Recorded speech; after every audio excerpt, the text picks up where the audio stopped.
د ښار او کور جوړونې وزارت غواړي د غزني ښار د منظمې پراختیا لپاره ستراتیژیک پلان جوړ کړي. په همدې موخه د دغه وزارت تخنیکي پلاوی غزني ته راغلی او د عملي تطبیق په پار د دغه ولایت له چارواکو سره سلا مشورې کوي تر څو په راتلونکي کې د غزني ښار پراختیا لپاره منظم چوکاټ رامنځته کړي. بل هدف چې موږ پلانګذاري کوو یا ستراتیژیک پلان د بیاکتنې لپاره راغلی، بل هدف دا چې موږ د خپل سرې مخه ونیسو. ښار پرمختګ کړی دی، په خپل سر باندې مخ تللی دی، اما د دغه خو سرې د مخنیوي لپاره موږ راځو پلانګذاري کوو چې هر څه یو چوکاټ ته راوړو، که هر څوک مخ ته ځي، که هر کارکو د یو چوکاټ په اساس باید مخ ته لاړ سو.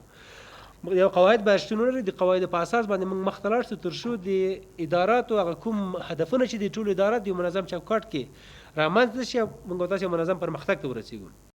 د ښار او کور جوړونې وزارت انجینران وایي تیرو کلونو کې غزني ښار تر 80 سلنې پورې غیر پلاني پراختیا کړې چې ګڼې ستونزې یې ښاري وګړو ته رامنځته کړي دي.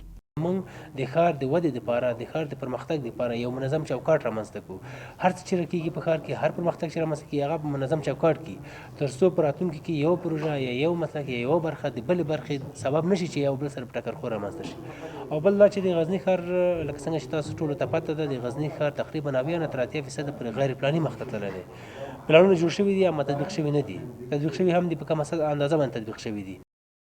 په دغه ناسته کې د ولایتي ادارو استازو د خپلو ستونزو یادونه وکړه او د ښار جوړونې وزارت له چارواکو یې وغوښتل چې په نوي پلان کې د غزني ښار د معیاري پرمختګ او د ښاریانو غوښتنو ته ځای ورکړل شي. نو په دې پلان کې که چیرې د برېښنا سره هم هماهنګي وسي، هغه ساحې چې پارک صنعتي پارک ته مشخص کیږي چې آیا موږ په راتلونکي کې امکانات لرو نه لرو.